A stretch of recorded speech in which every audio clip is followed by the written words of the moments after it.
Halo saudara-saudari yang dikasihi Tuhan, terima kasih telah hadir hari ini. Saya ingin kita merenungkan bersama satu topik yang menjadi inti dan pusat dari seluruh iman Kristen, kebangkitan Yesus Kristus. Rasul Paulus menyatakan dengan sangat tegas dalam 1 Korintus 15 ayat 14 dan 17, "Dan jika Kristus tidak dibangkitkan, maka sia-sialah pemberitaan kami, dan sia-sia pula iman kamu. Dan jika Kristus tidak dibangkitkan, maka sia-sialah imanmu, dan kamu masih hidup dalam dosamu." Mengapa kebangkitan Kristus begitu penting bagi kita? Pertama, kebangkitan Yesus adalah bukti bahwa Ia adalah anak Allah yang sejati.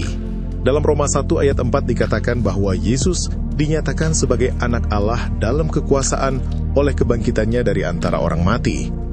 Kebangkitan Yesus ibarat cap pengesahan dari Allah Bapa atas segala yang Yesus katakan dan lakukan selama pelayanannya di bumi. Kedua, kebangkitan adalah kemenangan mutlak atas dosa dan maut. Yesus mati di kayu salib untuk membayar hukuman dosa kita. Tetapi ketika Ia bangkit pada hari ketiga, Ia telah mengalahkan maut selamanya. Seperti yang ditulis dalam 1 Korintus 15 ayat 54-57, maut telah ditelan oleh kemenangan. Karena itu, maut bukan lagi akhir yang menakutkan bagi kita yang percaya. Ketiga, kebangkitan memberi kita jaminan pengampunan dosa. Roma 4 ayat 25 berkata, "Ia telah diserahkan karena pelanggaran kita, dan dibangkitkan karena pembenaran kita." Kebangkitan membuktikan bahwa pengorbanan Yesus di salib benar-benar diterima oleh Allah. Dosa kita telah diampuni sepenuhnya.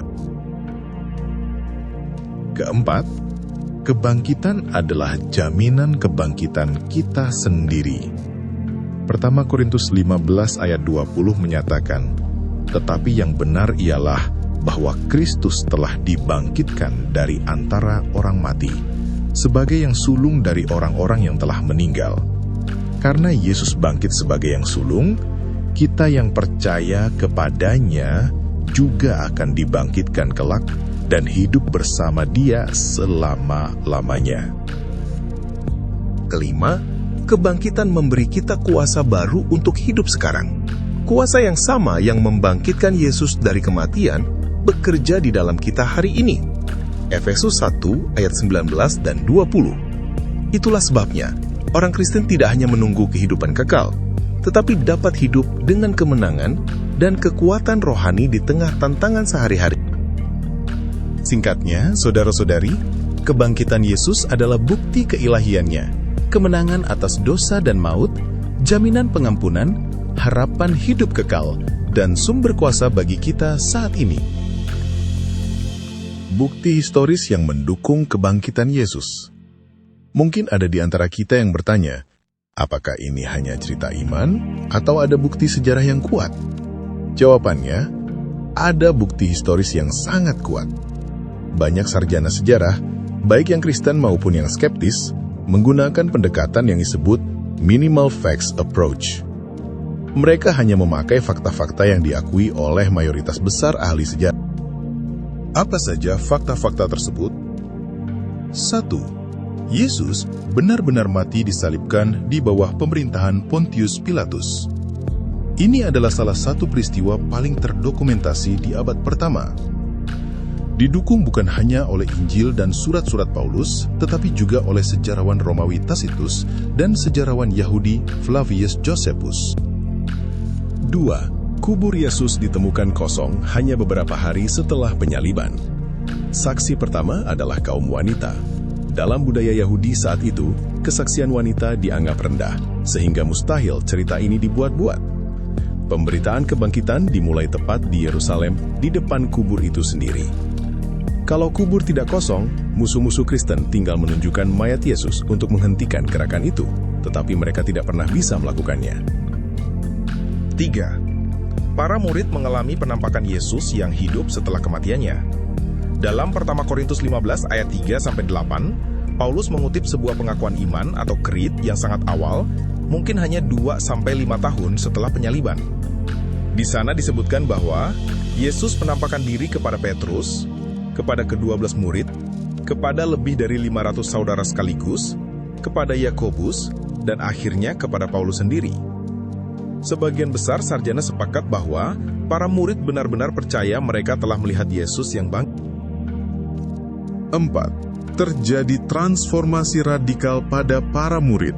Dari murid-murid yang ketakutan, bersembunyi, dan bahkan menyangkal Yesus, mereka berubah menjadi pemberita yang berani. Mereka rela menderita dan mati sebagai martir. Bahkan Yakobus, saudara Yesus yang tadinya tidak percaya, menjadi pemimpin gereja. Paulus, yang dulunya menganiaya gereja, berbalik total setelah bertemu dengan Yesus yang bangkit. 5. Munculnya gereja Kristen yang cepat dan kuat meskipun menghadapi penindasan hebat, dengan kebangkitan sebagai pusat pemberitaan mereka. Fakta-fakta historis ini sangat sulit dijelaskan oleh teori-teori alternatif seperti murid mencuri mayat atau halusinasi massal. Penjelasan yang paling masuk akal dan paling memadai adalah bahwa Yesus Kristus benar-benar bangkit secara fisik dari antara orang mati.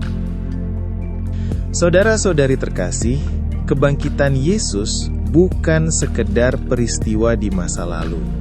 Ia adalah dasar iman kita, sumber harapan kita, dan kuasa hidup kita hari ini. Seperti yang ditulis dalam Roma 10 ayat 9. Karena jika kamu mengaku dengan mulutmu bahwa Yesus adalah Tuhan, dan percaya dalam hatimu bahwa Allah telah membangkitkan Dia dari antara orang mati, maka kamu akan diselamatkan. Mari kita pegang teguh kebenaran ini. Mari kita hidup dalam kuasa kebangkitan. Dan mari kita bagikan berita baik ini kepada orang-orang di sekitar kita. Tuhan memberkati kita semua. Amin.